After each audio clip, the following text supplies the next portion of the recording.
गुरुवारी 10 जुलै 2025ला सकाळी 10:30 वाजता हरियाणाची टेनिसपटू राधिका यादव हिची तिच्या गुरुग्राम मधील राहत्या घरी स्वतःच्या वडिलांनीच गोळ्या घालून हत्या केल्याचं प्रकरण समोर आलं. आपणही आतापर्यंत सोशल मीडियाच्या माध्यमातून या प्रकरणातील विविध दावे, फोटो पाहिले असतील. मात्र या संपूर्ण प्रकरणाचे तपशील आणि घटनाक्रम आपण आज या व्हिडिओच्या माध्यमातून जाणून घेणार आहोत. नमस्कार, आपण पाहताय लोकसत्ता लाईव्ह. सूत्रांच्या माहितीनुसार राधिका यादव हत्या प्रकरणाच्या तपासात आतापर्यंत काही महत्त्वाच्या गोष्टी व घटनाक्रम समोर आलेला आहे. यानुसार राधिकाच्या हत्येच्या काहीच दिवसांआधी राधिकाचे वडील दीपक यादव हे वजीराबाद इथे असलेल्या त्यांच्या गावी गेले होते. तिथे काही गावकऱ्यांनी त्यांच्यावरती टीका करत त्यांची थट्टा केली. तू एक चांगला पिता नाहीस, तू तुझ्या मुलीच्या कमाईवर जगतोयस, अशा प्रकारची थट्टा गावकऱ्यांनी केली, जी दीपक यादव यांच्या जिव्हारी लागली होती. खरं तर याच कारणातून दीपक यादव यांना राग आला असल्याची सुद्धा माहिती इंडिया टुडेने प्रसारित केलेल्या वृत्तामध्ये देण्यात आलेली आहे. दरम्यान दीपक यादव जेव्हा वजीराबाद इथून परत आले तेव्हा त्यांनी राधिकाशी संवाद साधत तिला तिची टेनिस अकादमी बंद कर असं सांगितलं. पण राधिकाने अकादमी बंद करण्यास नकार दिला. त्यामुळे दीपक अस्वस्थ झाले व गोळ्या झाडून त्याने लेकीची हत्या केली. शवविच्छेदन अहवालामध्ये समोर आलेल्या माहितीनुसार राधिकाच्या छातीवर 4 गोळ्या लागल्याचं समोर आलं होतं.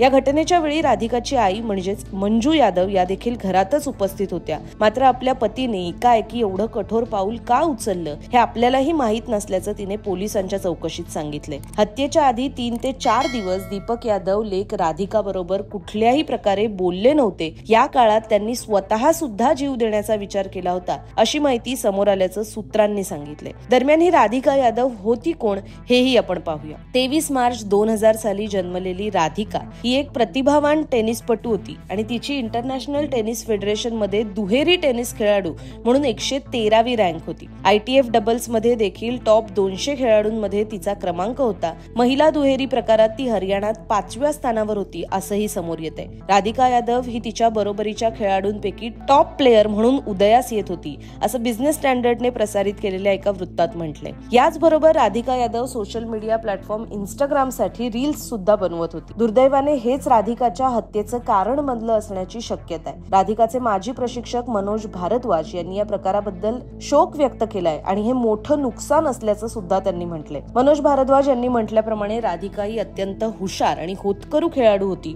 तिने स्कॉटिश हाय इंटरनॅशनल स्कूल मधून पदवीचं शिक्षण घेतलं होतं. त्याच्या आधी 2018 मध्ये तिने कॉमर्स मधून 12वीची परीक्षा दिली होती आणि शाळेच्या दिवसांपासूनच तिने टेनिस खेळण्यास सुरुवात केली होती. दरम्यान या संपूर्ण प्रकरणामध्ये आता राधिकाच्या वडिलांना पश्चाताप होतोय अशी ही माहिती समोर येते. आरोपी वडील दीपक यादव यांनी आतापर्यंत कथितपणे हत्येबद्दल पश्चाताप सुद्धा व्यक्त केलेला आहे. दीपक यादव यांचे मोठे बंधू विजय यादव यांनी द इंडियन एक्सप्रेसशी संवाद साधताना या घटनेचा निषेध केलाय. ते असं म्हणाले की जे काही घडलं ते अतिशय चुकीचं होतं. मी जेव्हा माझ्या भावाला पोलीस ठाण्यात भेटलो तेव्हा त्याने पोलिसांना फाशी व्हावी असा FIR बनवा अशी विनंती केली. माझ्या भावाने कन्या वध केलाय. पोलिसांनी या प्रकरणात दीपक यादव यांच्या कुटुंबियांचे सुद्धा जबाब नोंदवलेत. राधिकाच्या हत्येबाबत सध्या अनेक कंगोरे चर्चेत आहेत, मात्र अद्यापही पोलिसांनी अंतिम निष्कर्ष काढलेला नाहीये. दीपक यांचा लहान भाऊ कुलदीप हा सुद्धा त्याच घरात तळमजल्यावर राहतो.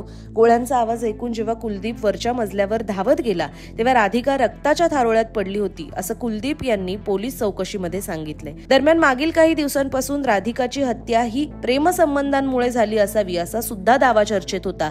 या दाव्याला खोडून काढत राधिकाच्या कुटुंबियांनी उत्तर दिलेले. राधिकाचे काका म्हणजेच विजय यादव यांनी म्हटलंय, आंतरजातीय लग्नाला विरोध करू इतके अशिक्षित आमचे कुटुंब नाही. जर असं काही असतं तर आम्ही हा प्रश्न गावातच सोडवला असता. दरम्यान राधिकाचे दुसरे काका राजेश यांनी असं म्हटलंय की राधिकाचं करिअर होण्यासाठी दीपक यादव म्हणजेच तिच्या वडिलांनी सगळं काही केलं होतं, पण अचानक त्यांनी असं का केलं हे कोडं आम्हालाही आहे. क्षणिक रागातून ही घटना घडली असावी अशी शक्यता दीपक यादव यांचे दुसरे बंधू राजेश यांनी व्यक्त केली आहे. तर कुलदीप यादव म्हणजेच राधिकाचे काका यांनी असं म्हटलंय की एखाद्याच्या नशिबात लिहिलेली गोष्ट बदलता येत नाही.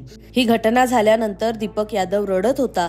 त्याला आतून दुःख झालं होतं, पश्चाताप त्याला बोचत होता आणि त्यामुळेच जेव्हा त्याने गोळ्या झाडल्या तेव्हा समोरून न झाडता मागून गोळ्या झाडल्या होत्या. 10 जुलैला जेव्हा ही घटना घडली तेव्हा राधिका आपल्या घरात स्वयंपाकघरामध्ये काम करत होती. दरम्यान राधिका यादव हत्या प्रकरणातील अनेक कंगोरे आता वेळोवेळी समोर येत आहेत. सध्या राधिकाची हत्या करणाऱ्या तिच्याच वडिलांना म्हणजेच दीपक यादव यांना 2 दिवसांची पोलीस कोठडी सुनावण्यात आली आहे. मात्र पुढे या प्रकरणात नेमकी काय कारवाई होणार, काय छडा लागणार हे पाहणं महत्त्वाचं ठरणार आहे. हे अपडेट जाणून घेण्यासाठी लोकसत्ताच्या YouTube चॅनलला सबस्क्राईब करायला विसरू नका. पाहत रहा लोकसत्ता लाईव्ह.